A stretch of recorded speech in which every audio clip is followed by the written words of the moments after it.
varnam. It is called Sakhiye Varnam in Ananda Bairavi, one of my favorite ragas. And it talks about the raga itself, the Ananda Bairavi raga. Each raga has a different feel to it. The Ananda Bairavi raga is has the effect of karuna and sringaram.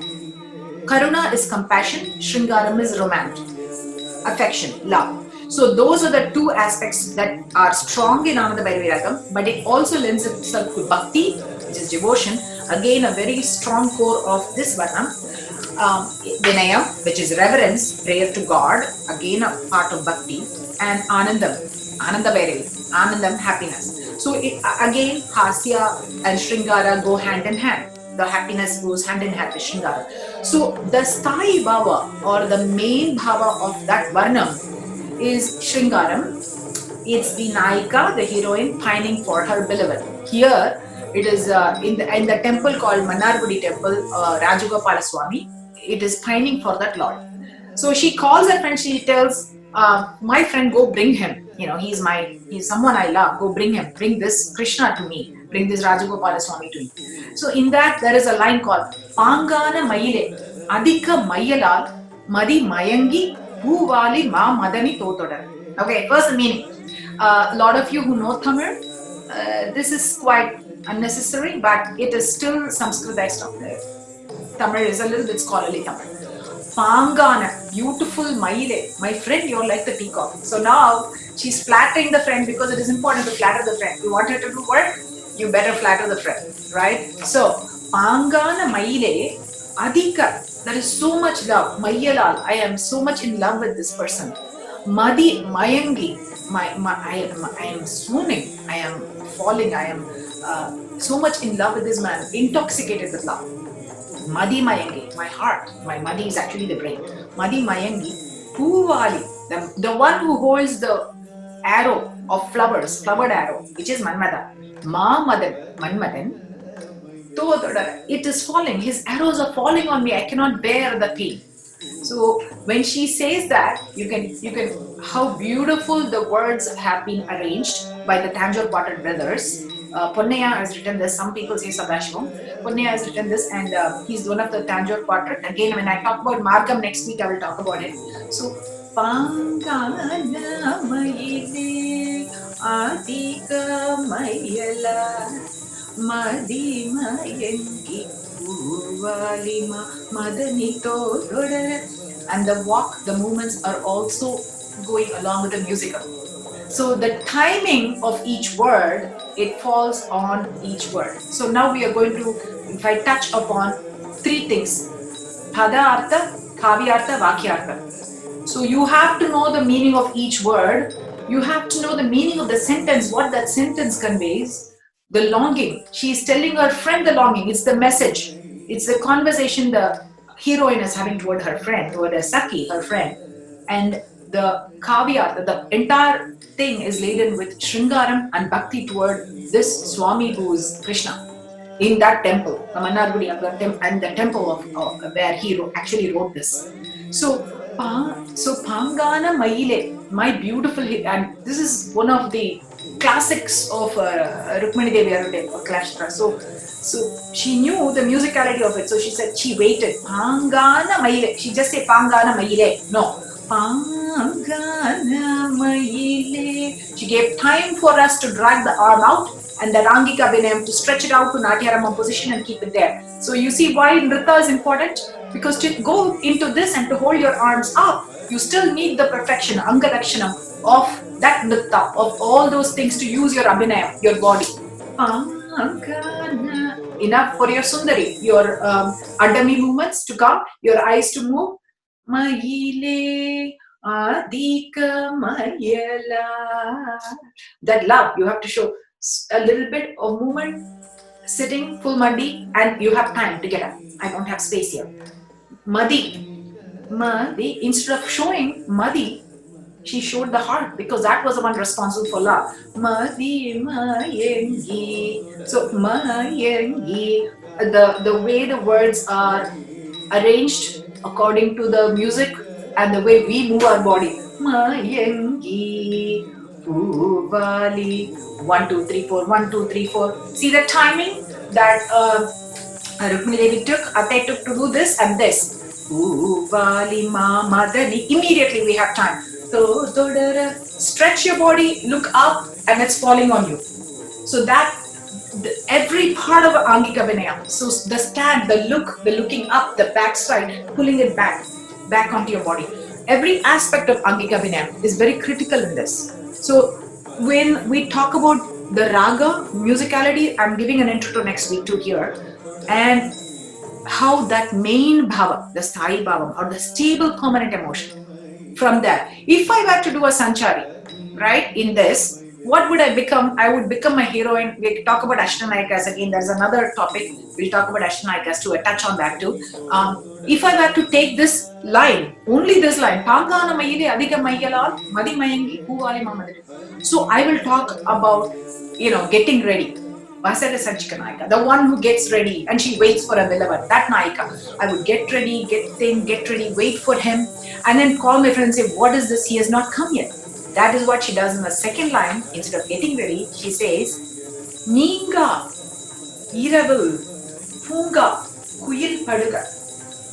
In the endless nights, endless. See, Neenga, Iravul, Punga. So it is 1, 2, 3, 4, 1, 2. In that beat, the words are arranged so beautifully. Neenga, in the endless nights, the dark skies.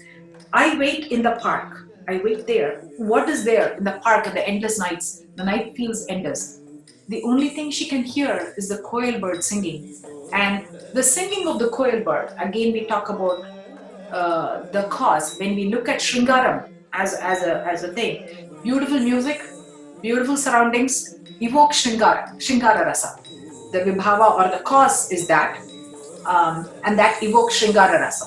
Okay, so when we look at that cause and effect, technically I can talk about cause and effect next week, but practically the beautiful night sky, the moonlight, the koil bird singing, she is ready waiting, all those evoke Shringaram. All those, the mood around evokes Shringaram. So that is what the poet has created, the Vibhava, the cause. So it lands into that Shringaram. And what does she feel? It is not, we don't do the energetic dancing, we do Kaisiknada, the feminine dancing here.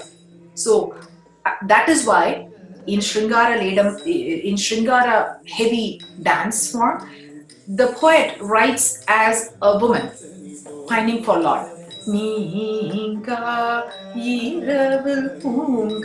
Look up and look around. Where is that Punga, the park?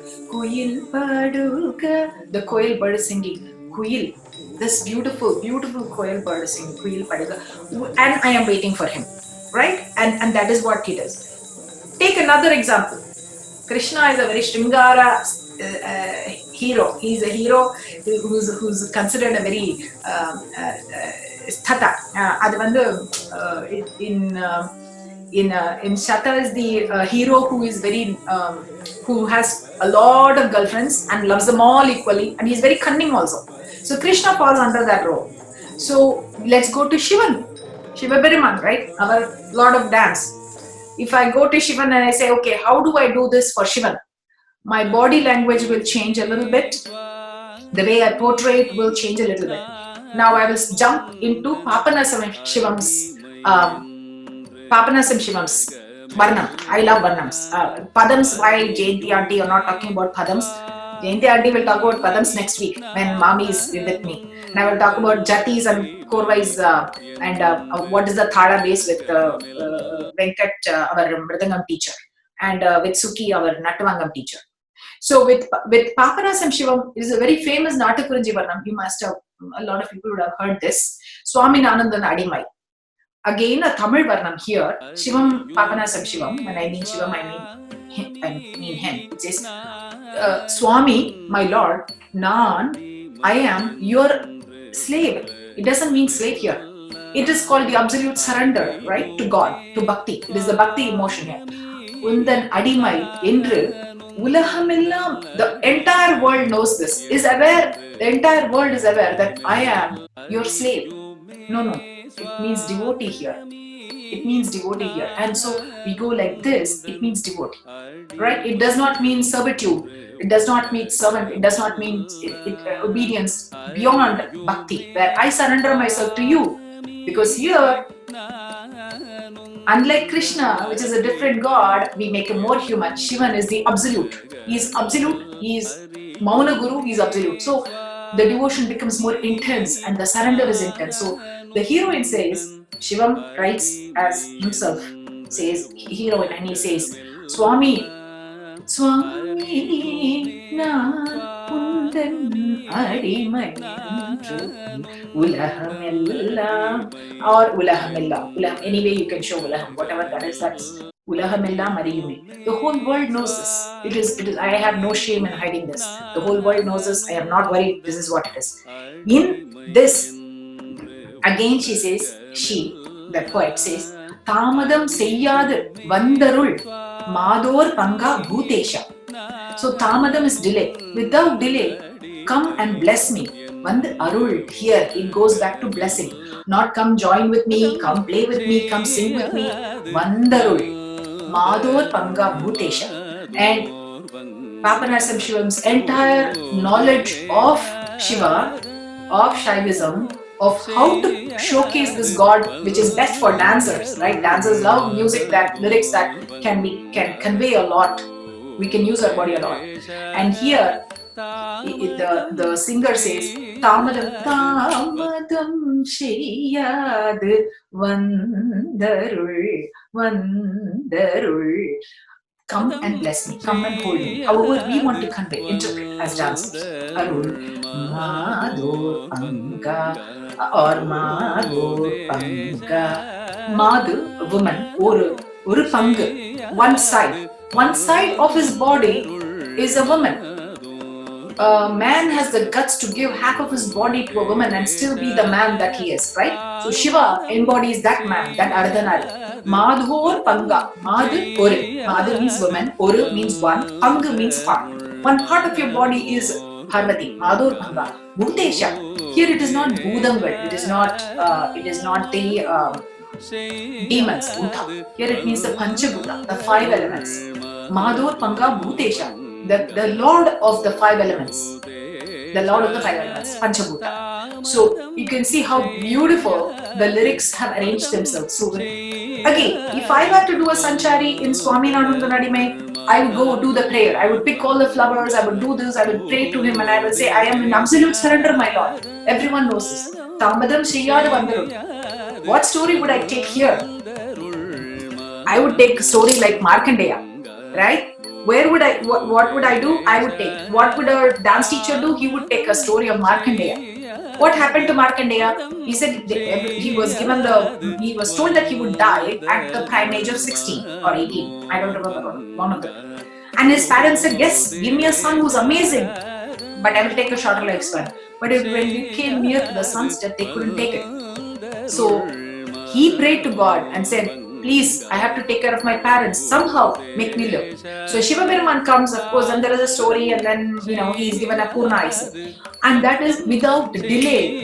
He comes, Shivan comes to protect Markandeya's life from Yama. So that is where it becomes a very strong point of Madhur Panga Bhutesha.